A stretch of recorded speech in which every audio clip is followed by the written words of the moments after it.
Hello बच्चों, let's see the question. The question says the models of torpedoes are sometimes tested in a horizontal pipe of flowing water such as wind tunnel is used to test model airplane. तो मतलब torpedoes को भी हम ऐसे ही test करते हैं पानी flowing water में, ठीक है। जैसे हम जो मॉडल एयरप्लेन होते हैं उनको विंड टनल में टेस्ट करते हैं, ऐसा बोला इन्होंने।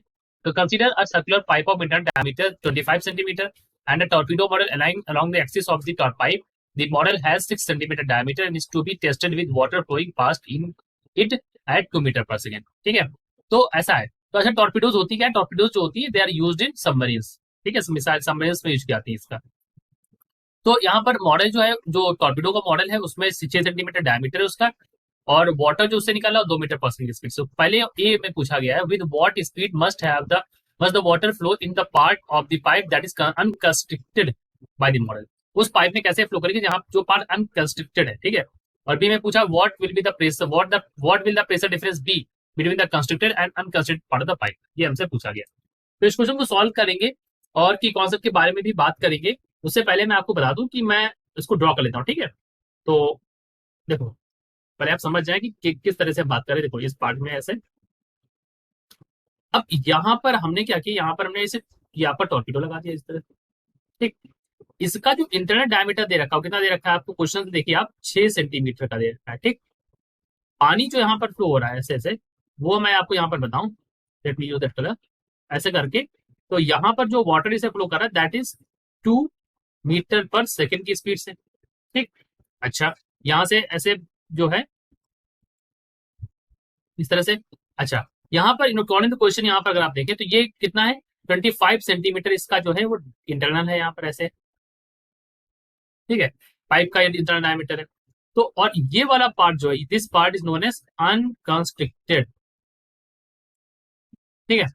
और ये वाला पार्ट जो है दैट इज कंस्ट्रिक्टेड, मतलब नीचे ऊपर की बात नहीं, यहाँ ये वाला भी पार्ट कंस्ट्रिक्टेड वाला पार्ट है, ठीक है। ऐसे समझ लीजिए आप। तो अगर मैं यहाँ पर आपको बताऊं कि मैं कौन सा की कॉन्सेप्ट यूज करने वाला हूं, जो हम यहाँ पर यूज करेंगे, तो दैट की concept will be, we will use the concept of equation of continuity, ठीक है। इक्वेशन ऑफ कॉन्टिन्यूटी यूज करेंगे, ठीक है। तो ये यूज करने वाले। दूसरा हम बर्नौली का भी यूज करेंगे यहाँ पर, ठीक है। अभी दोनों जो इक्वेशन है, बर्नौली इक्वेशन और इक्वेशन ऑफ क्वांटिटी, ये आप जब मैं इक्वेशन अभी बनाऊंगा जब सॉल्व करेंगे तब हम देखेंगे। तो सबसे पहले ए वाले पार्ट का सॉल्व करते हैं। तो ए वाले पार्ट में हम इक्वेशन ऑफ क्वांटिटी यूज करेंगे। इक्वेशन ऑफ क्वांटिटी कहती है Q is equal to rate of flow is equal to A1 V1 is equal to A2 V2, ये निकलता है हमारा, ठीक है। तो अभी आप अगर मैं बात करूँ, अगर आप यहाँ पर क्या करें, if you find that A2, तो A2 की वैल्यू यहाँ पर क्या आ जाएगी, A2 इज इक्वल टू, देखिए डायमीटर्स दे रखे हैं, तो हो जाएगा पाई/4 capital T square minus small d square. और अगर आप A1 निकालेंगे तो A1 की वैल्यू हो जाएगी पाई/d²/4। कैसे मैंने किया ये, अगर डायमीटर में आप करोगे ना, वेलोसिटी यहाँ पर करोगे तो एरिया होता पाई/r² और डायमीटर का उसमें d²/4 लिख दोगे, राइट। गुड।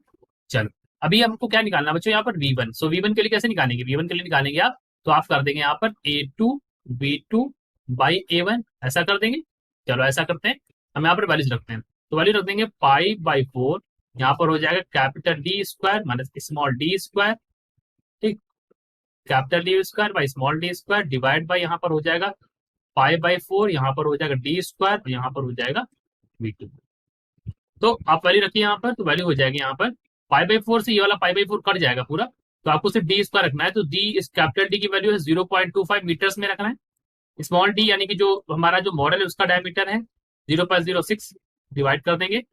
और स्मॉल मतलब कैपिटल डी की वैल्यू है 0.25, इसका स्क्वायर कर देंगे।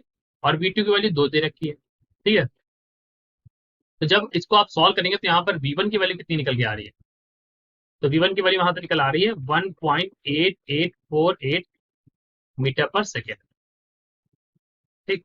तो ये हमारी वेलोसिटी आ रही है यहाँ पर, ठीक है।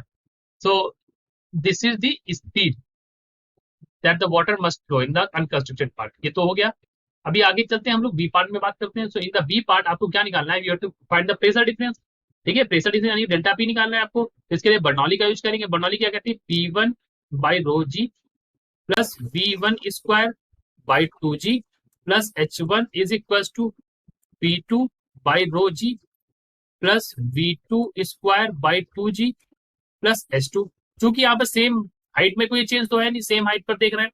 तो ये हटा देंगे H1 और H2 यहाँ पर, तो आपको क्या मिलेगा बच्चों, यहाँ से you will find that P1 minus P2, यही हमारा प्रेशर डिफरेंस बन जाएगा, into rho g divide by rho g मतलब, और ये हो जाएगा V2 स्क्वायर, यहाँ पर हो जाएगा V1 स्क्वायर, और नीचे हो जाएगा 2G।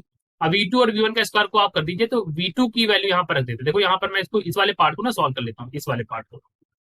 तो एक की वैल्यू है 2 स्क्वायर, और एक की वैल्यू है जो अभी आई है माइनस 1.8848 का स्क्वायर कर लेंगे, डिवाइड बाई 2G, ऐसे कर लेंगे। तो जब आप इसको सॉल्व करेंगे तो हमारी वैल्यू क्या हो जाएगी, देखिए यहाँ से जी वाला एक हिस्सा जो है वो यहाँ पर, ये वाला जी और ये वाला जी मतलब मैं उड़ा दूंगा, तो ये वाला जी मतलब हट जाएगा। तो डेल्टा पी क्या आ जाएगा, डेल्टा पी हो जाएगा आपका रो यहाँ पर 10 की पावर 3 है, ब्रैकेट में हो जाएगा 4 माइनस 1.8848 का स्क्वायर, और डिवाइड कर देंगे इसको 2 से। तो जब हमने इसको सॉल्व किया तो डेल्टा पी यानी कि प्रेशर डिफरेंस जो अप्रोक्सीमेटली आ गया राउंड ऑफ करके, that has come as 224 pascals. कितना आया, 224 pascal. So this is our answer. I hope you understood it well. Best of luck.